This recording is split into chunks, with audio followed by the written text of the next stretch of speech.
nasab habaib ini mirip dengan Yahudi. Betul, saya setuju. Karena apa? Saya adalah keturunan Rasulullah.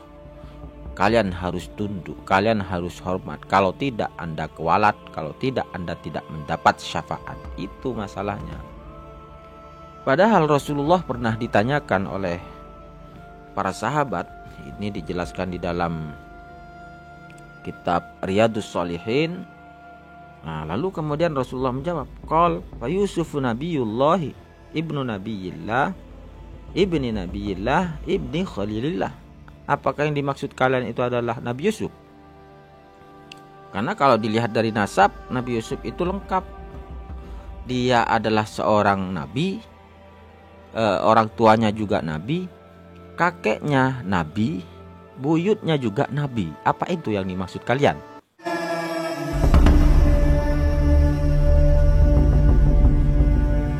Bismillahirrahmanirrahim. Assalamualaikum warahmatullahi wabarakatuh. Menanggapi soal tes DNA, ada seseorang yang mengatakan bahwa nasab habaib ini menyambung hingga kepada Yahudi. Maka saya benarkan itu, penelitian pakar genetik yang mengatakan nasab habaib ini mirip dengan Yahudi. Betul, saya setuju. Karena apa? Lihatlah nasab Rasulullah SAW. Sebagaimana dikatakan bahwa Nabi Muhammad ini memiliki nasab Rasulullah SAW bin Abdullah bin Abdul Muttalib bin Hashim bin Abdul Manaf bin Qusay bin Kilab bin Murrah bin Ka'ab bin Lu'ay bin Ghalib bin Fihr bin Malik bin Nadir bin Kinanah bin Huzaimah bin Mudrikah bin Ilyas bin Mudar bin Nizar bin Ma'ad bin Adnan bin Nabi Ismail bin Nabiullah Ibrahim.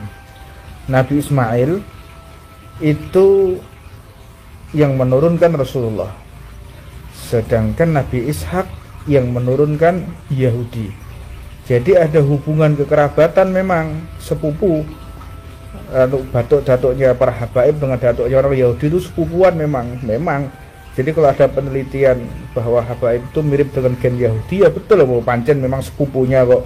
Ya, jadi sudah betul itu. Orang mengatakan bahwa habaib itu mirip dengan Yahudi kalau ditarik ke atas genetiknya. Betul, penelitiannya betul, dan bahwa nasab itu memang betul. Cerdaslah dengan ilmiah. Wassalamualaikum warahmatullahi wabarakatuh.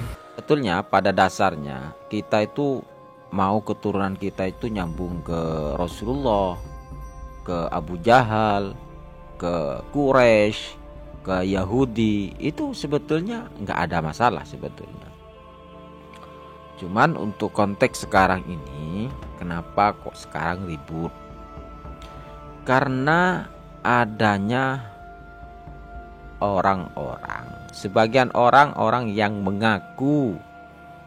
Biasalah kalau orang mengaku itu kan harus ada bukti, ya biasa. Mengaku ada bukti harus.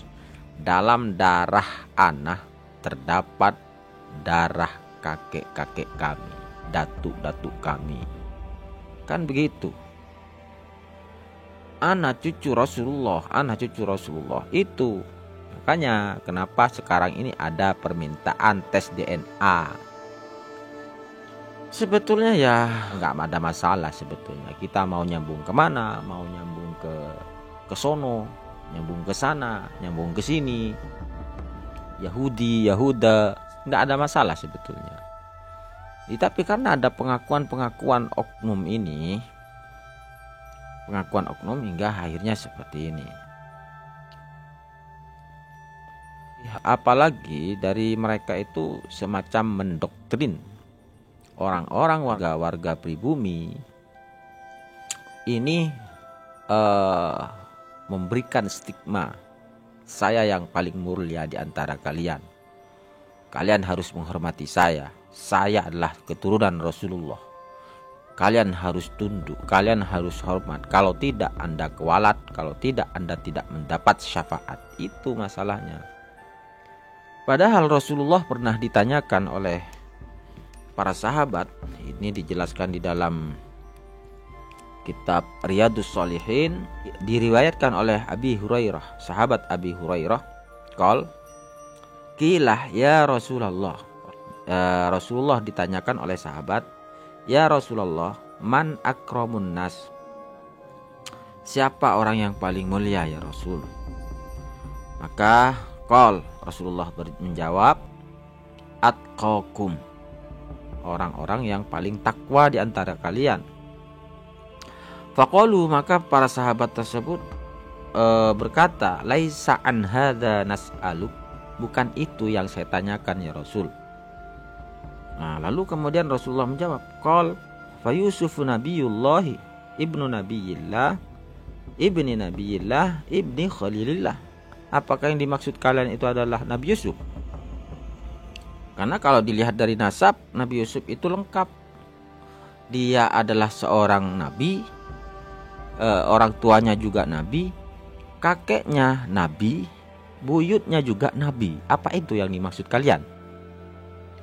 Qalu, maka sahabat menjawab, laisa an hadza nas'alu. Ya, bukan itu yang kami tanyakan ya Rasul. Qala, Rasulullah menjawab lagi, an ma'adinil arabi tas'aluni. Apakah yang dimaksud kalian itu marga-marga di Arab, bangsa-bangsa Arab, kabilah-kabilah di Arab yang kalian tanyakan? Lalu kemudian Rasulullah melanjutkan, khiyaruhum fil jahiliyati, khiyaruhum fil Islam. Sebaik-baik mereka di waktu jahiliyah, sebaik-baik mereka setelah masuk Islam. Cuman dilanjutkan, idza faquhu, apabila mereka itu mempunyai ilmu agama.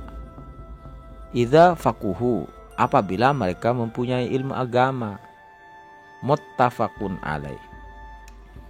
Bangsawan-bangsawan Arab, orang-orang mulia, kabilah-kabilah mulia, itu dikatakan terbaik di bangsa-bangsa Arab, itu akan menjadi terbaik pula idza faquhu, apabila mereka mempunyai ilmu mengenai tentang agama. Jika tidak, ya laisa bi khiyarihim, maka dia bukan orang terbaik.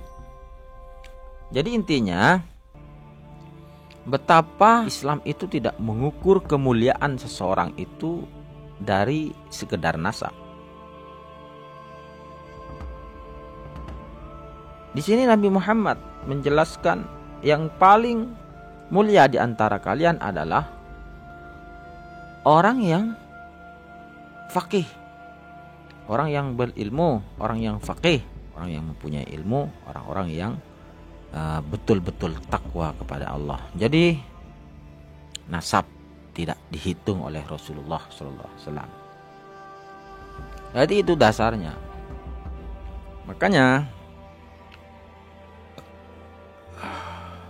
Makanya kita sangat menolak sekali ketika nasab dinomorsatukan. Bahkan Habib satu yang bodoh, bandingannya dengan 70 orang alim. Nah, itu sesat itu. Wallahu a'lam bishawab. Assalamualaikum warahmatullahi wabarakatuh.